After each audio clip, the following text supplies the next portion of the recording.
Sofreu uma outra tentativa de feminicídio, que ela estava tomando banho, né, cadeirante, tomando banho, e aí houve a tentativa de eletrocução dela durante o banho. Quando isso aconteceu, que Maria da Penha buscou ajuda e não conseguiu no Brasil, Maria da Penha passou a mandar cartas para órgãos internacionais como Nações Unidas e OEA, que é a Organização dos Estados Americanos. E aí a OEA, quando recebeu a carta, viu, né, e disse: não, um país que é considerado um país em ascensão, como o Brasil, não tem uma lei que proteja. E aí o artigo 121 do Código Penal diz que todos nós somos iguais perante a lei, mulheres e homens, e que todo ato de violência é crime passível de julgamento e punição. Está dizendo na lei. Mas a gente sabe que é muito difícil acessar a lei, e principalmente as mulheres. Então, quando a Organização dos Estados Americanos notificou o Brasil e disse que vai ser multado diariamente até criar uma lei e sancionar para que essa lei proteja o direito das mulheres à vida. Então, em 7 de agosto de 2006, o presidente sancionou a lei, deu o nome, né, Lei Maria da Penha, para poder, não é homenagear, né, mas para poder fazer menção à mulher que buscou o acesso a esse direito, à proteção por meio da justiça. Então, em 7 de agosto de 2006, a lei foi sancionada, e aí o Brasil ele passou a procurar se organizar para que as mulheres elas possam contar com o apoio de uma rede para que ela tenha seus direitos resguardados e o agressor possa ser punido. Desde 2006 foram criadas diversas outras leis que elas contribuem para a nossa proteção enquanto mulheres, que é a Lei Carolina Dickmann, que é uma lei que prevê a punição para a divulgação de imagens íntimas, quando a mulher tem as imagens dela íntimas expostas, até como ferramenta de vingança, que é quando, dentro da intimidade do relacionamento, a mulher ela manda para o homem algum tipo de foto ou vídeo, e o homem, quando termina o relacionamento com ela, divulga aquelas imagens para se vingar dela. Eu tinha 16 anos, em 1990, aconteceu um feminicídio aqui em Arco Verde. Eu participava do movimento estudantil, eu sempre participei de movimentos, né? Presidente de classe, grêmio estudantil, eu sempre gostei muito de me movimentar. E eu digo sempre que eu sempre fui muito falante, eu sempre gostei muito de falar, transmitir, né? E aí quando eu tinha 16 anos, aconteceu uma morte de uma mulher aqui em Arco Verde, o nome dela era Edinalva, uma mulher negra. O sonho dela era fazer uma faculdade, ela cursava matemática aqui na AESA. E aí ela se casou muito jovem, teve um filho.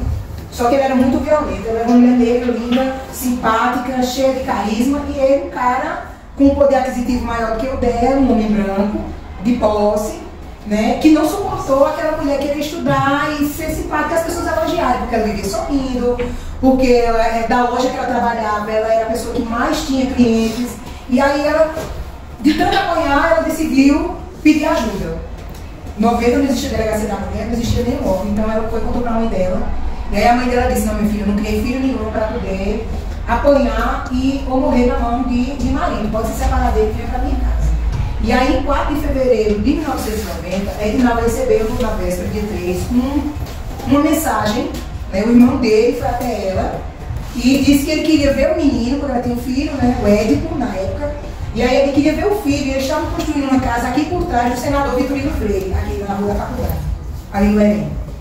E aí ele foi e chamou ela para vir, ele queria ver o filho e queria discutir com ela sobre a casa para vender. E aí na época, que era um dia de domingo, até no dia da morte dela, foi dia 4, ele chamou ela para poder ir ver a casa, deixou o filho com o irmão e a cunhada e levou ela. Na casa, quando chegou lá, ele deu 21 golpes de faca nela e ainda banhou o corpo dela com ácido muriático. O ácido muriático, vocês são jovens, acho que vocês nem entendem, mas é um tipo de ácido que ele corrói um pedaço desse aqui de plástico.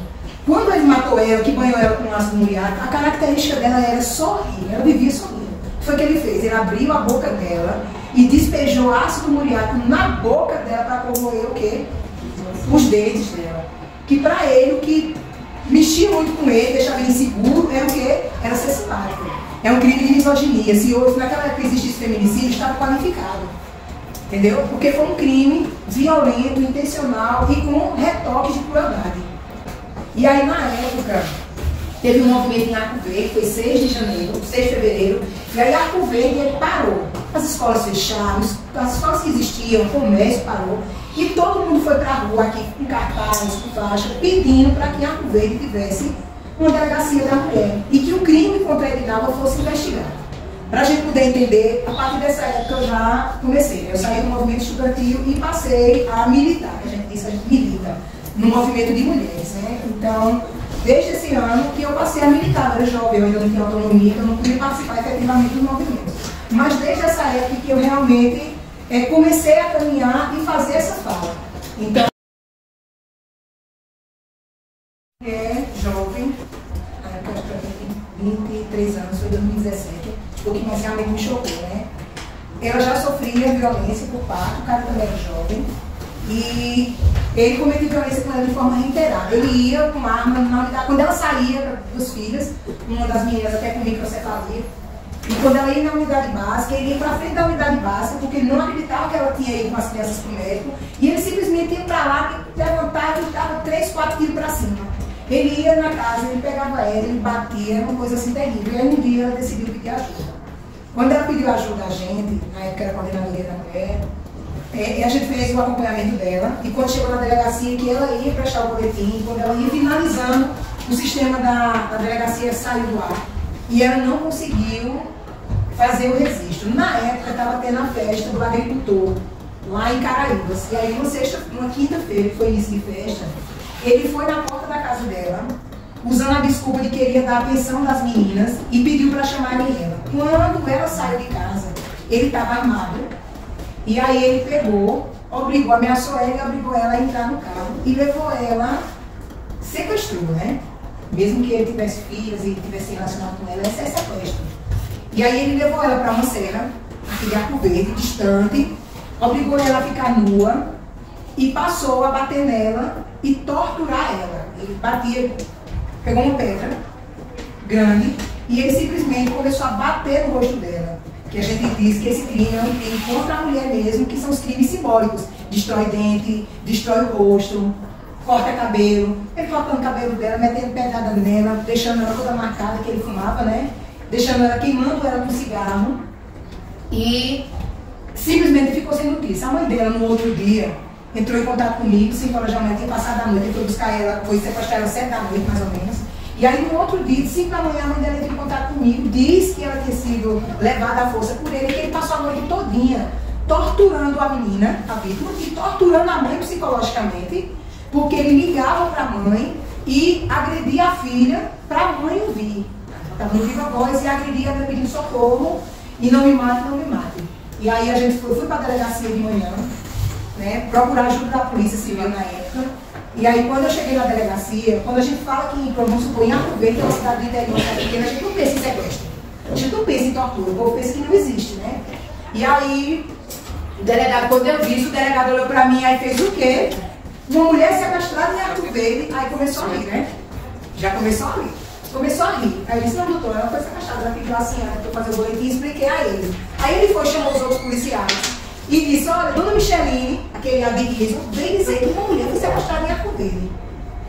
E aí, no fim de tudo, para resumir, eles não fizeram nada na época. 2017.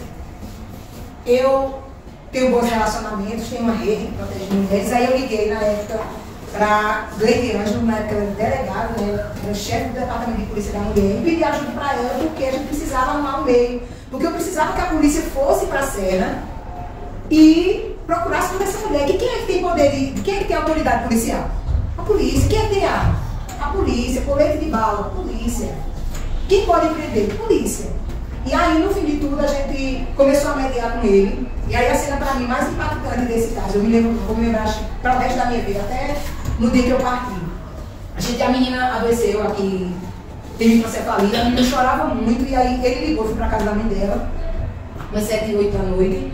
E aí ele ligando, e a gente ia com ele, ela não viu a voz, aí eu vou matar ela e tal. E a gente já percebia que a voz dela já estava cansada no limite, e a menina com febre, a menina gritando. Aí a gente tentou todo tipo de abordagem com ele. A mãe dela dizendo que ia apoiar ele, que ia obrigar ela a viver com ele, e ele sem aceitar. E aí quando a menina chorou muito, E eles sempre dizem que ele é um bom pai, mas um agressor nunca vai ser um bom pai, mas a filha dele foi que resultou na soltura da mãe. Ele ouviu a menina chorando e pediu, para falar com a menina. Quando a gente ia trazendo a menina do quarto para a sala para falar com ele, aí a gente disse a ela, pega mamãe, né? Pega mamãe, porque quando ele ouvia a filha pedindo a mãe, ele minimamente, ou ele mata a mulher logo de vez ou ele solta ela. Então, a menina, quando ele falou, quando a gente percebeu a voz dele, quando a menina falou, a voz dele já mudou o tom, né? Aí ele disse, minha filha tá doente, a minha, papai, eu quero mamãe. Quando ela disse eu quero mamãe, a voz dele parou um tempo assim, e eu pensei, pronto, matou ela, vai matar ela e acabou essa história. E aí ele só disse assim, eu só vou soltar essa bandida, essa cachorra, porque minha filha tá pedindo.